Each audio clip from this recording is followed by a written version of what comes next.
motion importante ce mercredi. Et c'est un débat qui est amené par le Parti de l'économie au Québec, le Parti libéral du Québec, le seul véritable parti de l'économie, Parti libéral du Québec. La motion que l'Assemblée nationale déclare que l'imposition de tarifs à l'exportation sur l'aluminium québécois, tel que le propose le premier ministre du Québec, puis soit dit en passant, l'industrie ne veut pas, alors Parti de l'économie, cherchez-le pas en face, serait néfaste pour l'industrie québécoise de l'aluminium. C'est ce qu'on sait, c'est ce qu'ils disent. Nonobstant cela, le premier ministre persiste et signe et voudrait leur imposer cette taxe-là, particulièrement pour l'économie de la région du Saguenay-Lac-Saint-Jean. Des milliers d'emplois dans l'aluminium au Saguenay-Lac-Saint-Jean pourraient être mis à risque lorsque l'on ajoute les menaces. Tout le monde à la maison a compris, tout le monde comprend, c'est clair, que les menaces tarifaires de Trump, c'est mauvais pour l'économie. C'est mauvais pour les Américains s'ils décident d'aller là-bas. Mais nous, ce qui nous intéresse, c'est le Québec, c'est le Canada. Le Québec d'abord. C'est mauvais, ces tarifs-là, si d'aventure il allait de l'avant avec ça. La réponse du premier ministre du Québec, bien moi, je vais en faire moi aussi. Que la taxe soit importation-exportation, on s'entend tous, c'est mauvais pour l'économie. Que la taxe vienne de Donald Trump ou du premier ministre, j'allais nommer son nom, mais vous connaissez c'est qui, moi je ne peux pas le nommer, Trump ou premier ministre, c'est mauvais. Que ça vienne de Québec, du complexe G ou de Washington, Maison-Blanche, une taxe import-export, c'est mauvais pour l'économie. Vous ne pouvez pas dire, bien moi je vais combattre le feu par le feu, puis Trump il va reculer.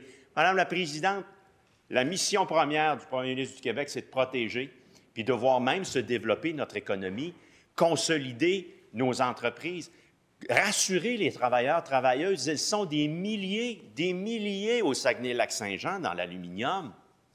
Et les gens qui travaillent là-dedans, l'Association de l'aluminerie, des alumineries du Canada l'ont clairement dit, nous, on n'a pas besoin, pour diversifier nos échanges, de se faire tordre le bras par le premier ministre du Québec en disant, bien moi, je vais vous obliger à développer de nouveaux marchés, notamment en Europe, en vous imposant, moi, premier ministre du Québec, une contre-taxe de 25 % de ce que vous allez vendre aux États-Unis. Ils n'ont pas besoin de ça pour avoir des incitatifs, de dire, bien là, on va se faire mal par notre premier ministre, on va développer les marchés en Europe.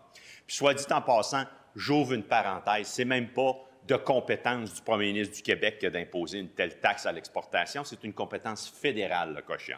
Alors, une fois qu'on a dit ça, probablement que le premier ministre, je pense qu'il l'avait échappé celle-là, il n'aurait pas la compétence pour imposer cette taxe-là sur les exportations. Ça ne lui appartient pas, cela. Alors, ce qu'il devrait faire, par contre, c'est s'asseoir avec le fédéral et plutôt que d'aller, comme il l'a fait la semaine passée, à Washington, pour dire qu'il est prêt à faire beaucoup de compromis sur la forêt, l'aéronautique et l'aluminium, je vais y revenir, il devrait aussi, plutôt que de dire cela, prêt à faire des compromis, il devrait s'asseoir avec le fédéral et les autres partenaires économiques canadiens, les premiers ministres des provinces, et dire on va se faire une stratégie commune. C'était de les voir, Madame la Présidente, devant la Maison-Blanche, dans un point de presse. Un disait quelque chose, un disait une autre affaire, puis notre premier ministre n'a pas donné sa place. C'est lui-même qui a sonné la charge en disant, imaginez-vous donc, qu'il était prêt à faire beaucoup de compromis. Alors, on a devant nous Donald Trump qui menace, puis c'est sa stratégie économique, d'imposer des tarifs à l'importation, aux importations américaines de produits canadiens, québécois. Face à cela, nous, on doit négocier. Le Québec, seul, séparé, le grand rêve du Parti québécois, ne serait pas plus fort, au contraire. Au contraire. Le Québec, au sein de la Fédération canadienne, parce qu'on l'a bâti, ce pays-là, bien, il faut faire marcher, fonctionner tous nos leviers économiques. Il faut s'asseoir avec les partenaires canadiens et dire on va avoir une stratégie commune et on va parler front commun face aux menaces de Trump. Moi, dans une vie antérieure, Madame la Présidente, j'étais avocat en litige commercial. Alors moi, je n'étais pas homme d'affaires, je ne faisais pas des affaires. Mais comme avocat en litige commercial, je ramassais bien souvent les dégâts des gens d'affaires quand ils en faisaient, jusqu'en cours de faillite, Madame la Présidente. Puis en litige civil, on réglait à peu près 9 dossiers sur 10. 9 dossiers sur 10, on n'allait pas devant le juge, parce qu'on savait fort probablement ce qu'allait dire le juge. On s'assoyait devant la partie adverse, l'avocat ou l'avocate en face, puis je n'ai jamais commencé une négociation. Jamais, jamais, jamais. parce que je n'aurais pas fait longue carrière là-dedans. En disant, bonjour, chers consoeurs, vous nous poursuivez pour 2 millions de dollars. Je tiens à vous dire, moi, d'entrée de jeu, on négocie, que moi, je suis prêt à vous concéder ça, je suis prêt à vous concéder ceci, et je suis prêt à vous concéder cela. Qu'est-ce que vous en pensez? Tout de suite, ce qu'elle m'aura dit, elle dit, c'est très bien parfait, maintenant, j'en veux plus. Alors, j'aurais commencé en mettant tout mon jeu sur la table. Jamais vous faites ça. Ce qu'a fait le premier ministre. Le premier ministre dit Donald Trump, d'abord et avant tout, c'est une menace. Il s'en va porter le message à Donald Trump. On débute des négociations plutôt que d'avoir une position de force. Moi, quand je commençais mes négociations, c'était une position de force. Vous savez, cher consoeur, que votre client, telle affaire, il est en position de faiblesse. Puis vous savez que si mon client, ça tentait de faire ça, ça aurait des répercussions. Vous savez que vous devez régler. Vous savez que vous avez tout intérêt à régler parce que sinon, ça va vous coûter cher et très, très cher. Jamais vous dites, voici les 3 compromis, on peut-tu commencer la négociation? Ce qu'a fait le premier ministre. Le premier ministre est allé dire, et je le cite, tout le monde a compris à la maison, quelle erreur! On est prêt à beaucoup de compromis dans l'aéronautique, dans la forêt, peut-être dans la sécurité à long terme sur l'aluminium. Il referme son dossier, zippe sa valise, saute dans l'autobus, puis retourne à Montréal. Wow! Hey, Donald Trump, là, Madame la Présidente, je suis certain qu'il s'est dit, wow, il a été trop généreux, je vais arrêter d'en demander. Je vais arrêter d'en demander. Où est-ce que je signe? Moi, je prends ça avant qu'il change d'idée, là, le premier ministre du Québec. Ben non! Ça s'appelle parfait. Tu me concèdes ça de territoire, bien, la conversation commence là. La conversation commence dans votre territoire. Voir si au hockey, la game qui aura lieu, la partie qui aura lieu jeudi soir, les Canadiens vont dire, ben oui, faites la mise au jeu sur notre ligne bleue.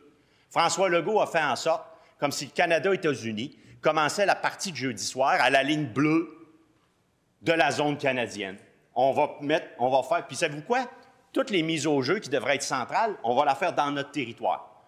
C'est comme ça que nous autres, on aborde le match. On est sérieux. Prenez-nous au sérieux. Bien, ils ne vous prendront pas au sérieux. Ils vont dire, voyons donc, ça n'a pas de bon sens. L'industrie de l'aluminium, pour revenir là-dessus, d'imposer une taxe qu'il ne peut pas faire sur l'exportation, mauvaise idée telle que décrite par les gens de l'industrie de l'aluminium. Même la ministre responsable de la région du Saguenay-Lac-Saint-Jean a dit, et je la cite, « Avant d'aller de l'avant avec une contre-taxe tout de suite, il faut bien réfléchir. » Fin de la citation. Qu'elle a raison, on lui donne raison.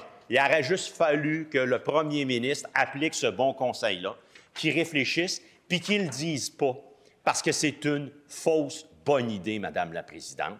Ça n'arrivera pas. De toute façon, il n'y a pas le pouvoir de faire ça. Puis, on a dépensé du temps sur une mauvaise stratégie. Alors, ce qu'on conseille au premier ministre, en terminant, Madame la Présidente, le 6 novembre, au lendemain de l'élection de Donald Trump, le premier ministre a dit quoi?